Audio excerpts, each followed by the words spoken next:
Hey guys, in today's episode, we look back at Week 6 fantasy news, gave you some advice on how to survive this huge bye week monster of Week 7, and then we tell you what we think are the most overrated video games of all time in the party question. Welcome to the Coach and Commish podcast. No, not Adam Gase, and definitely not Roger Goodell. It's Chris and Sean breaking down fantasy football for the everyday man.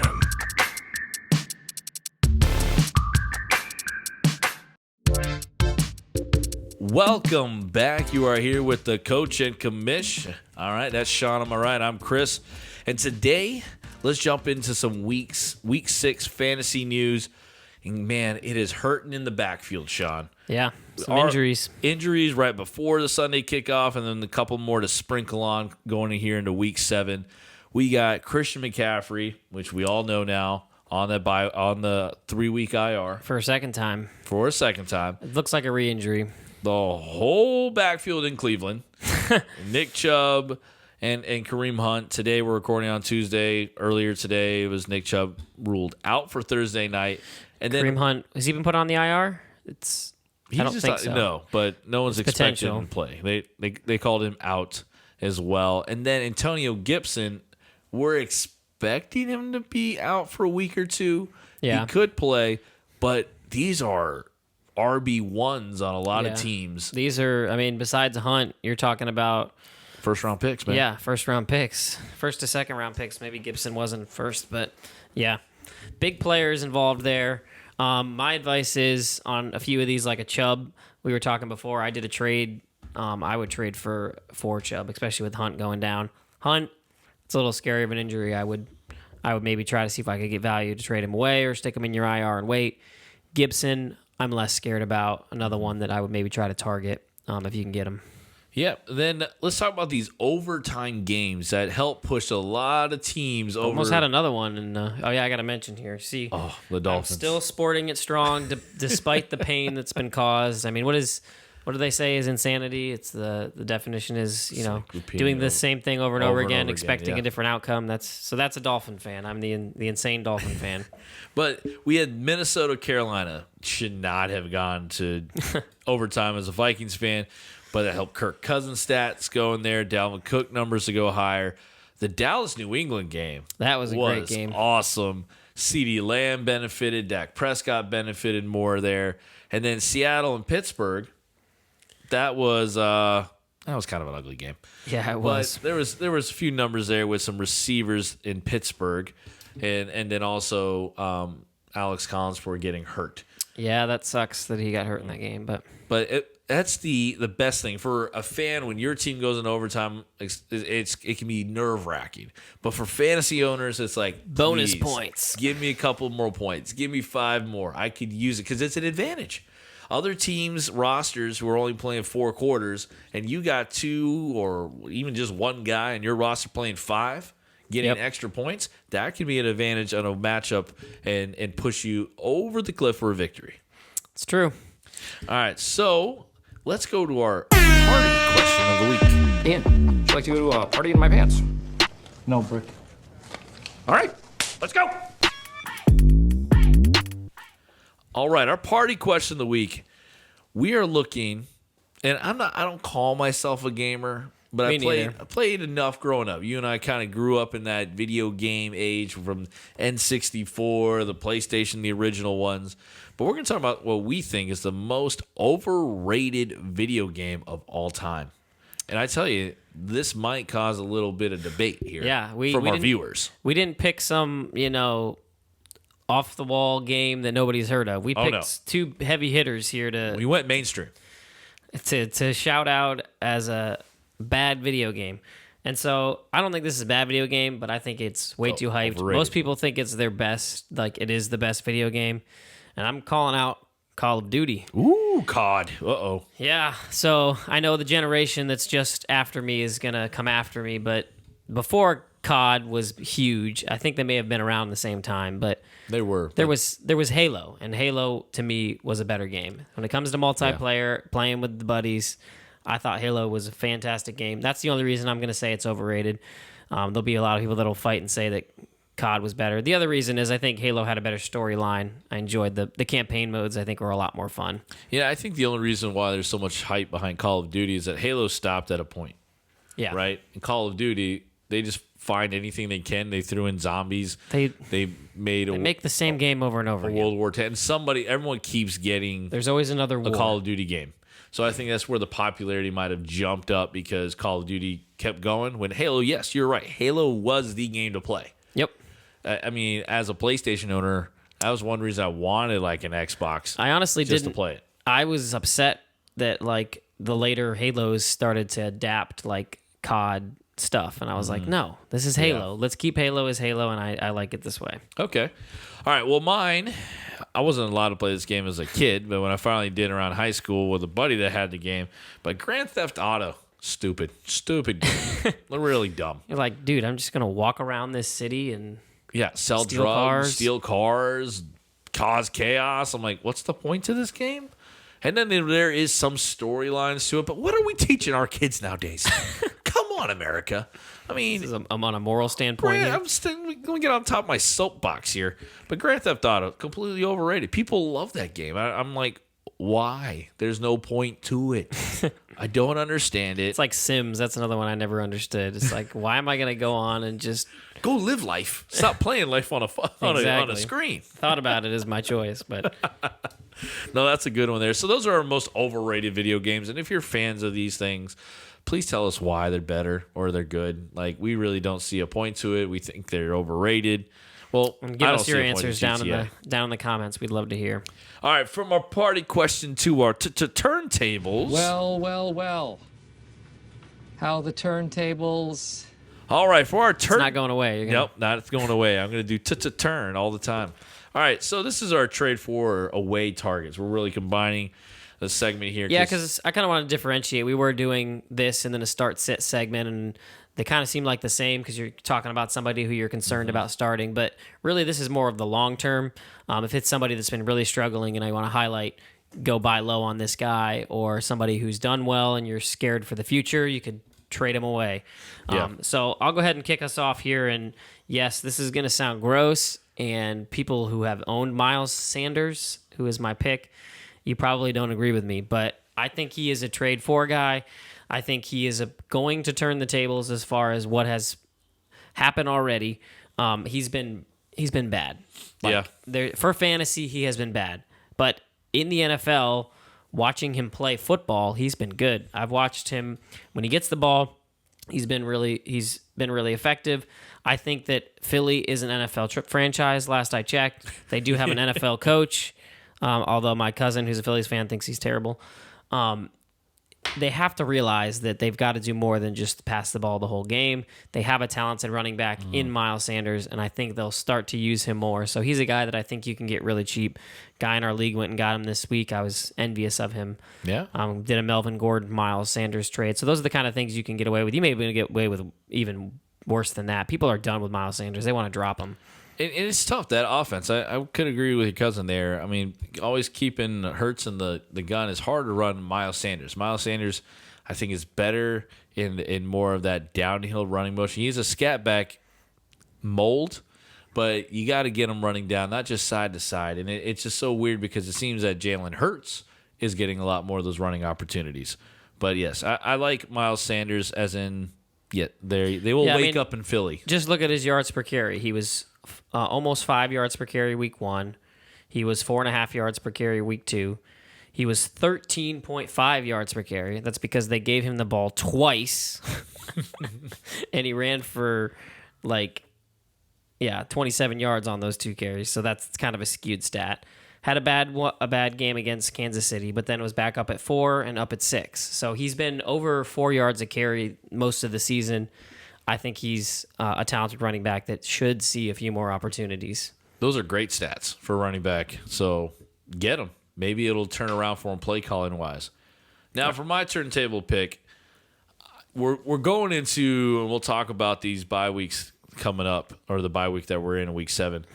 I would try to trade and capitalize on Joe Burrow. All right. Right now, there's quarterback. There's David Carr sitting out there on the waiver wire. Mm-hmm. If you're looking for a little push, people that might be playing Heineke right now, or their quarterbacks are on bye weeks. See if you can capitalize on a Joe Burrow coming off of last week, because he's going against Baltimore this week, and it might not be as pretty stat-wise. So if you wait a week, nobody wants to trade. Yep. But go after someone that's losing a Josh Allen or the really bad quarterback, depth on their roster, Heineke and Hurts, and they want an upgrade. Send Burrow, get a running back 2, get a wide receiver 2, shore up your team. I think you can trade him away, take advantage of a great game he had against Detroit. Yeah, he's got a good matchup against the Jets in 2 weeks. But like you said, Baltimore, they look like their defense stiffened up. Then he's got the Jets, which is okay. But then he gets Cleveland, who's been a really good defense, and then a bye week. So not like you're going to play this guy. I agree with Chris. Go capitalize. Get rid of this guy. Get what you can. Yep. All right, so those were our turntables. Let's talk about start and sit. Our starts of the week, Sean. Who's your guy? So, yeah, I'm highlighting a guy here who I think you need some confidence in starting. It's been a rough ride since you got him off the waiver wire, and that's Elijah Mitchell. I think that he's just going to slot right back into that spot as the lead running back. I say lead because it will still be a committee between those guys in San Francisco. I think he's somebody that you can definitely just, he's another one you could just go try to trade for right now. He's, people kind of forgotten that he had taken over. He's playing Indianapolis. Not a terrible matchup, not a great matchup, but he's somebody that I think you should have the confidence to start on this heavy bye week with guys like Dalvin Cook and Aaron Jones out. You're going to need somebody to plug in, and I like Elijah Mitchell. Yeah. I like D'Ernest Johnson. Might be the only time I say his name the whole season. We'll see. I mean, they're all hurt in Cleveland, so he may be a thing for a while. But he's playing this Thursday night. All right, so when this probably comes out, it's Thursday morning. But if you have him, because you took him last week with some of the injuries leading into Sunday, trust him for Thursday night. Baker Mayfield is banged up. All right, they're not going to be. They're a conservative offense with run game heavy. D'Ernest Johnson is going to get a ton of touches. Now, we need the production side, the ending of touchdowns, and he'll be explosive. But we're going into finding flex options, RB2 options.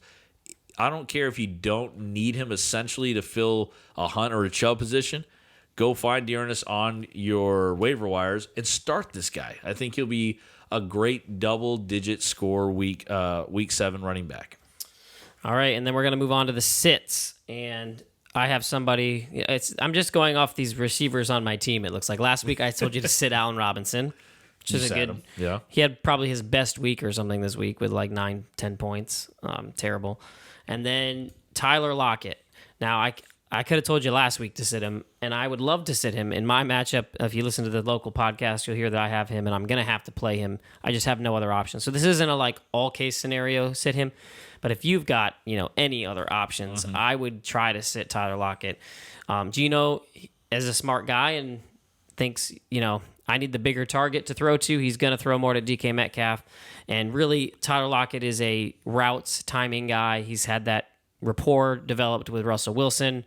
He's a guy that I might try to go trade for if I could afford to sit him on my bench for a little while, but I'm trying really hard not to start him this week. If I can avoid Tyler Lockett this week, I would really like to do it. Yeah.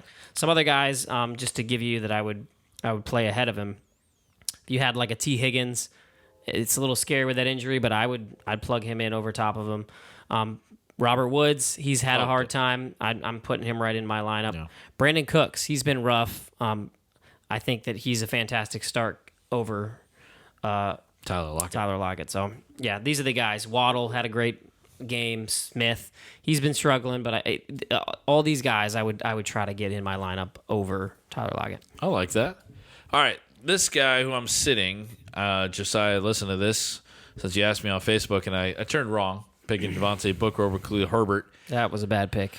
I did not make that pick. That was me there. But I would sit Khalil Herbert this week against Tampa. So this is even if Damian Williams is on COVID still, and you got a full go for just Herbert because that run defense is so good there, and his catching ability is not his MO, which is what we saw Myles Gaskin do. That was the only success we've kind of seen against Tampa. And then if Damian Williams, some people might say, well, I think Herbert and Williams could coexist in that backfield.